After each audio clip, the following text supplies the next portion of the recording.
સત્તરપર ગામની અંદર આવું કાંઈ પણ કામ ચાલે એ અમે ચાલવા દઈશું નહીં.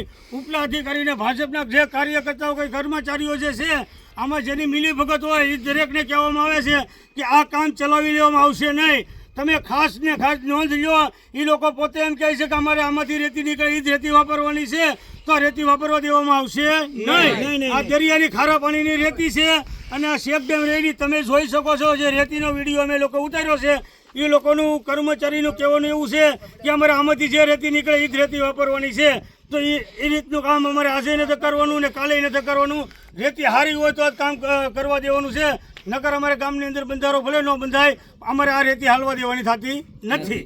અને એવું લાગે ને તો રાજપાલ આપણે ખાટલા નાખીને પણ બેહવું છે, પણ આ રેતી વાપરવા દેવાની નથી થતી નથી ભાઈ. કારણ કે આ ખારા માટેની છે, આ મકાન બનાવવા માટે પણ આ રેતી વપરાતી નથી. અહીંયા ધારાસભ્યો જોઈ ગયા છે તો એને ટેન્ડરમાં જોવું જોઈએ કે ભાઈ કઈ રીતના ખાડા છે, કઈ રીતનું ખોદાણ છે, કઈ રીતના હરિયા છે, એવું કાંઈ એને જોયું નથી.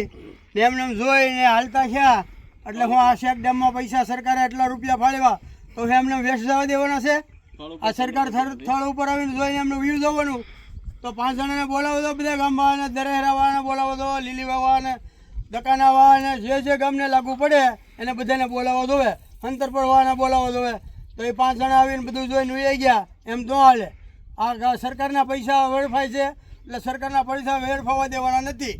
સરકારના પૈસા નથી, આપણા ટેક્સના પૈસા છે. આપણા એક રૂપિયો છે ને, રૂપિયો આપણે ટેક્સ ભરીએ છીએ, એના પૈસે બંધારો બંધાય છે. આ સરકારના પૈસા ને આપણા ખુદના પૈસા આપણે ભરીએ છીએ, એટલે ખોટી રીતે હાલવા દેવાનું છે નહીં. અને આપણે જોઈને જીસીબી ભાઈ ભાગી ગયો, આપણે રેતી કાઢતા થઈ, આપણે રેતી કાઢતા થઈ.